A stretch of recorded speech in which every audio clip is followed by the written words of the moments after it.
ಆತ್ಮೀಯ H16 news ವೀಕ್ಷಕರೇ, ನಾನು ನಿಮ್ಮವ MI ಜ್ಯೋತಿ ಅವರು. ಒಂದಿಷ್ಟು ಮಾಧ್ಯಮದಲ್ಲಿ ಹರಿದಾಡ್ತಾ ಇದೆ ಏನಂದರೆ, ಮಲ್ಲಿಕಾರ್ಜುನ ಖರ್ಗೆ ಅವರು ರಾಜ್ಯ ರಾಜಕೀಯದಲ್ಲಿ ಮತ್ತೆ ಮರಳಬಹುದಾ ಅನ್ನುವಂಥ ಒಂದು ಸಂಶಯದ ಮಾತುಗಳು ಶುರುವಾಗಿದ್ದಾವೆ. ಯಾಕಂದರೆ ಇತ್ತೀಚಿನ ಅವರು ವರ್ತನೆ ನೋಡಿದಾಗ ಈಗಾಗಲೇ ಈ ಹಿಂದೊಮ್ಮೆ ಪ್ರಯತ್ನ ಮಾಡಿದರು. ನಮ್ಮ ಡಿ ಕೆ ಶಿವಕುಮಾರ್ ಅವರು ಮತ್ತು ಜೊತೆಗೆ ನಮ್ಮ ಸತೀಶ್ ಜಾರಕಿಹೊಳಿ ಅವರು ಬನ್ನಿರಿ ನೀವು ಮುಖ್ಯಮಂತ್ರಿ ಆಗಿರಿ ಅಂತ ಆಹ್ವಾನ ಕೊಟ್ಟರು. ಅದರ ಸಂದರ್ಭದಲ್ಲೇ ಅದರ ಬಗ್ಗೆ ಆಸಕ್ತಿ ತೋರಿಸಲಾರದು, ಇಲ್ಲಪ್ಪ ನಾವು ದಾಟಿ ಬಂದಿನೋ ಮಾತಾಡಿದರು. ಬಟ್ ಇತ್ತೀಚಿನ ದಿನದಲ್ಲಿ ಇನ್ನೂ ಅಷ್ಟು ಜೋರಾಯಿತು ಶೀಟ್ ಶೇರಿಂಗ್, ಮುಖ್ಯಮಂತ್ರಿ ಶೀಟ್ ಶೇರಿಂಗ DKC ಮತ್ತು ನಮ್ಮ ಸಿದ್ದರಾಮಯ್ಯ ಮಧ್ಯದಲ್ಲ. ಈ ಸಂದರ್ಭದಲ್ಲಿ ಮಾತ್ರ ಡಿ ಕೆ ಶಿವಕುಮಾರ್ ಇನ್ನು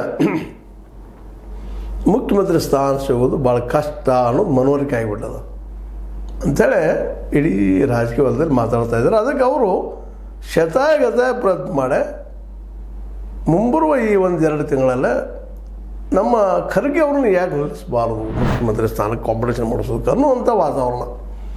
ಯಾಕಂದ್ರೆ DKC ಅವರು ಸಾಮಾನ್ಯರಲ್ಲ, ಅಸಾಮಾನ್ಯರು. ಯಾಕಂದರೆ ಮ್ಯಾರೇಜ್ ಮೇಲೆ ಹೇಳೋದನ್ನು ಸಹಜ ಯಾರಿಗಾದ್ರೂ ಆಸೆ ಇರೋದನ್ನು. ಹೌದು, ಅನೇಕ ಪೋಸ್ಟ್ಗಳು